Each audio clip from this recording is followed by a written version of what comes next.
ওয়ালাইকুম আসসালাম। জি, আলহামদুলিল্লাহ ভালো আছি। তো ভাবেন মন খারাপ নাকি? না, মন খারাপ না আর কি, আমার সংসারে একটু সমস্যা হয়েছে তো এর জন্যই আর কি। সংসারে কি হয়েছে বলবেন একটু? বলা যাবে? হ্যাঁ, আর আমি আমার জীবনের গল্পগুলো এখানে বলতে আসছি। আশা করি দর্শকের ভালো লাগবে। আর মানে আমার সাথে যা হয়েছে যাতে কোনো মেয়ের সাথে না হয়, এটা আমি চেষ্টা করব আমার মাধ্যম দিয়ে তুলে ধরার। তো সবার সামনে আমার ঘটনাগুলো আমি তুলে ধরতেছি। সেটা হলো যে আমার এক জায়গায় বিয়ে হওয়ার পরে বিয়ের প্রায় 1 মাস পর আমার হাজব্যান্ড দেশে বাইরে চলে যায়। তো দেশে বাইরে চলে যাওয়ার পরে আমার হাজব্যান্ডরা ছিল 2 ভাই 1 বোন। আমার ননদের বিয়ে হয়ে যায়, আর আমার দেবর, আমি, আমার শাশুড়ি 3 জন থাকতাম বাসার ভিতরে। তো আমাদের সংসার ভালোই চলতেছিল।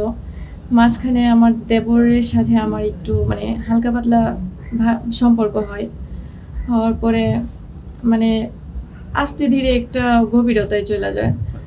তো এটা দুইজনের প্রতি দুইজনের একটা আকর্ষণ ছিল, যে যেমন ধরেন আমার হাজবেন্ড দূরে থাকাতে আমার দেবরের প্রতি আমি আকর্ষিত। আর ও তো একটা বয়সের শিকার, যে বয়সে আসলে সবারই কিন্তু একটা আকর্ষণ জাগে।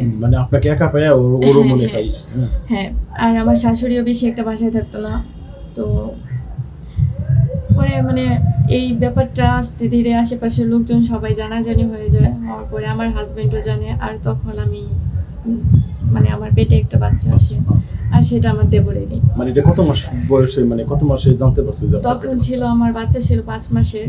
আর সেটা সম্পর্কটা 4-5 মাস যাইতেই আশেপাশের লোকজন জানতে পারে।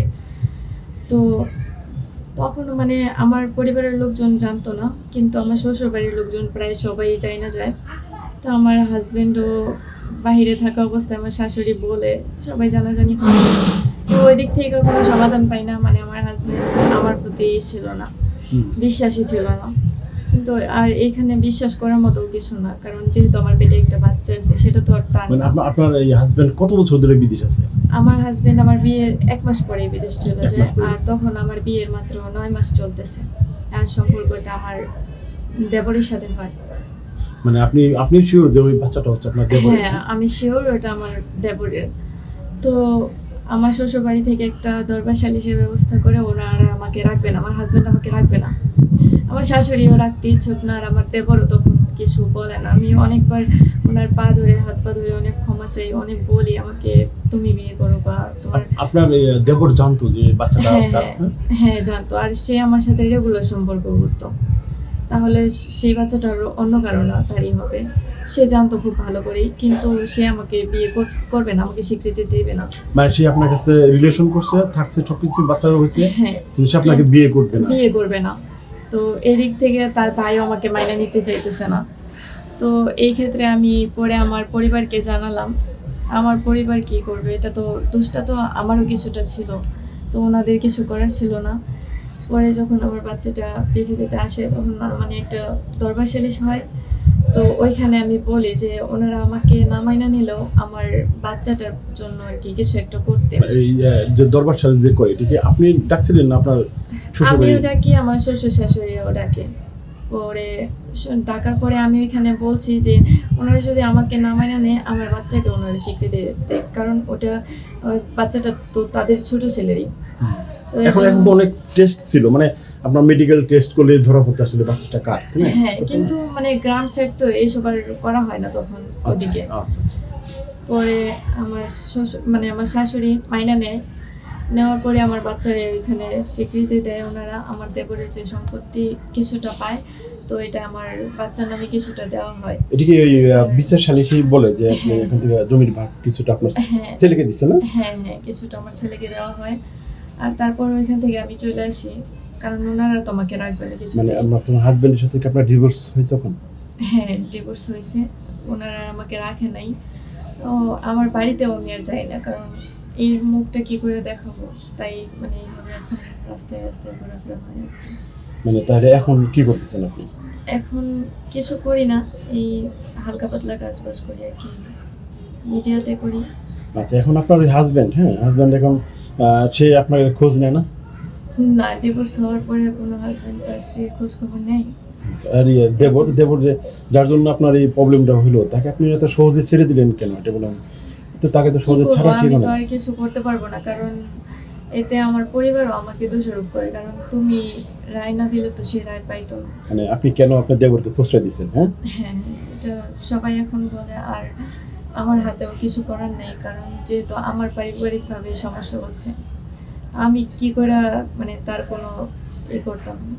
তো এই ক্ষেত্রে আসলে বুঝতে দেখি আপনার মানে একটা মানে আপনার ফ্যামিলির পক্ষ থেকে বা আপনার শ্বশুরবাড়ির পক্ষ থেকে দেবর যে আপনার সাথে সম্পর্ক করছে সেও আপনার সাথে বেমানি করছে আর কি, মানে হ্যাঁ, হ্যাঁ, সেটা আসলে সে মানিয়ে নিতে পারতো আর কি, যেহেতু সে এটা করছে। আর যেহেতু বিয়ের বেশি না, মাত্র 1 মাস হাজবেন্ড ছিল না, হ্যাঁ, কিন্তু সে মাইনা নেয় নাই। তার মানে এখন আপনার সাথে তাহলে আপনার আপনার বাড়ির কারো সম্পর্ক নাই? না, আমার বাড়িরও কারো সম্পর্ক নাই, আমার শ্বশুর শাশুড়িরও মানে শ্বশুর বাড়ির কারো সম্পর্ক নাই। এখন আমি ধরতে গেলে এখানে একা। ওই আপনার সন্তানটা, হ্যাঁ, তাকে আমার নিয়ে থাকে। সন্তান তাদের কাছেই থাকে। তো তাদের কাছে থাকে না? হ্যাঁ, আপনি আপনি এখন এখানে একাই থাকেন? আমি একাই থাকি। আচ্ছা। তো বাড়ি থেকে আপনার আপনার নিজের বাড়ি থেকে আপনার বাপ মা বলে না যাওয়ার জন্য বা কিছু এরকম না, কিছু? ওনারা কিছু বলে না, বলে আমার জন্য সমাজে ওনাদের মুখ নষ্ট হয়েছে, মান সম্মান গেছে, এইগুলোই আর কি। তো এর জন্য আর কি ওনারা আমাকে এখন বাড়িতে যাওয়ার জন্য কোনো করতেছে না। মানে এটা আপনি নিজে এখন একটু অনুতপ্ত যে আসলে আপনার আমি এটা এখন মানে আমি নিজের ভুলটা বুঝতে পারতেছি এখন, যে একটু ধৈর্য রাখলে হয়তো বা আমার জীবনে এত কিছু ঘটতো না। তো এখন আমি সব এখন মেয়েদেরকে বলবো যে তোমরা এইভাবে যাদের স্বামী বিদেশ থাকে তারা ধৈর্যহীন হয়ে কখনো দেবর ভাসুর এদের সাথে সম্পর্কে জড়ায় না, কারণ তারা কখনো তোমাকে মাইনে নেবে না, ইউজ করবে তোমাকে। এই যে আচ্ছা, এই যে আপনি কি মনে করেন যে আপনার হাজবেন্ড বিদেশে চলে গেছে এটাও তার জন্য মানে এটাও একটা পয়েন্ট? আসলে হাজবেন্ড বিদেশে যারা চলে যায় এদেরকে বিয়ে করে 1 মাস যাওয়ার পরে দেখা যায় যে চলে যায়, 1 মাস বিয়ে করে 1 মাস থাকলো তারপরে চলে যায়, সেটাকে আসলে কি চোখে দেখেন? আসলে এটা করা ঠিক না মনে হয় কি? এটা মানে কিছু কিছু মানুষ আছে টাকার লোভে যায়, আর কিছু কিছু মানুষ আছে যে অসহায় হয়ে পড়ে যায়। কিন্তু মানে আমার হাজবেন্ড কিসের জন্য গেছে আমি সেটা বলতে পারি না, কারণ ওদের বাড়িতে টাকা পয়সা বা মানে অসহায় তো কোনো কিছুই ছিল না। হয়তো বা ওর ওইটা ভালো লাগতো এর জন্যই চলে গেছে, আর দেখা গেছে হয়তো আমাকেই ভালো লাগে নাই এর জন্য আবার হালায় রেখে চলে গেছে। না, আপনার ভালো না লাগলে তো আর বিয়ে করতে না, তাই না? এখানে একবার বিয়ে করে এখানে আমি কিছু বলতে পারতেছি না, কারণ আমি তো তার মনের অবস্থা বুঝতে পারি না। 1 মাসে কখনো একটা ছেলের মনের অবস্থা বোঝা যায় সে না। এখন বিয়ে করছে না, নতুন করে বিয়ে করছে? আমি সে ব্যাপারে জানি না, জান খোঁজ খবর মানে নিই না। টোটালি কোনো খোঁজ খবর নাই না? না, আচ্ছা, আপনার বিয়ে করার ইচ্ছা আছে? মানে আপনার নতুন করে সংসার করার ইচ্ছা আছে? একটা মেয়ের জীবনে তো অবশ্যই সংসার করার ইচ্ছা থাকে, হাজবেন্ডের ভালোবাসা পাওয়ার ইচ্ছা থাকে, শ্বশুর শাশুড়ির ভালোবাসা পাওয়ার ইচ্ছা থাকে। কিরকম ছেলে পছন্দ? না, এখন সংসার যেহেতু করতে চান বা করবেন, হ্যাঁ, তাহলে কিরকম ছেলে পছন্দ? আমি মানে এমন একটা ছেলে চাই যে ছেলে মানে বাবা মার কথা যতটা প্রশ্রয় দিবে আমার কথা তো ততটাই মানতে হবে তাকে, কারণ যেহেতু বাবা মা জন্ম দিয়েছে তার অধিকার আছে তার ছেলের প্রতি, আর আমি বিয়ে করছি এর জন্য আমার স্বামীর প্রতি আমার অধিকার থাকা লাগবে। আচ্ছা, মানে আপনি চাচ্ছেন যে আপনার আমি- হাজবেন্ড আপনাকেও যেরকম টেক কেয়ার করবে আপনার আমার- ফ্যামিলিকেও সেভাবে টেক কেয়ার হ্যাঁ, করবে। আমার শ্বশুর শাশুড়িকেও সেভাবেই টেক কেয়ার করুক। এমন একটা ছেলে লাইফে আসলে অবশ্যই আমি তাকে বিয়ে করব, আর তার জন্য যা করতে হয় আমি চেষ্টা করব করার, হয়তো বা সামর্থ্য নাই বাট করতে পারবো। তো এখন যদি কেউ আপনাকে মানে বিয়ে করতে চায়, হ্যাঁ, সেক্ষেত্রে আপনার সাথে যোগাযোগ করার কোনো নাম্বার আছে, মোবাইল নাম্বার আছে? হ্যাঁ, নাম্বার আছে, বাট আমার নাম্বার আমার মুখস্থ নাই, বের করে আচ্ছা আচ্ছা, নাম্বার, হ্যাঁ ঠিক আছে, সমস্যা নেই।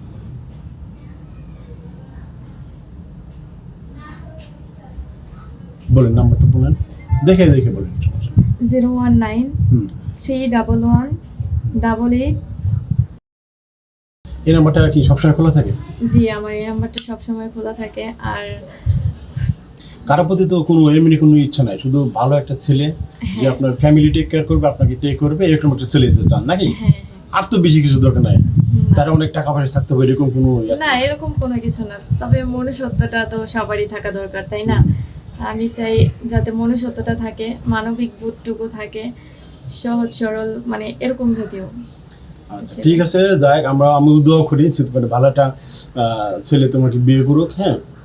তো দেখ, ভালো থেকো, আবার যদি কথা হয় কখনো, আর যদি কেউ ফোন করে তার সাথে কি মানে কথা বলবেন তো না? হ্যাঁ আর নিশ্চয়ই। নাম্বারটা কি খোলা থাকে? হ্যাঁ নাম্বারটা খোলা থাকবে। আচ্ছা ঠিক আছে তাহলে ভাবি, হ্যাঁ ভালো আচ্ছা থাকেন। আল্লাহ হাফেজ। আসসালামু আলাইকুম। সবাই ভালো থাকবেন, সুস্থ থাকবেন। থ্যাংক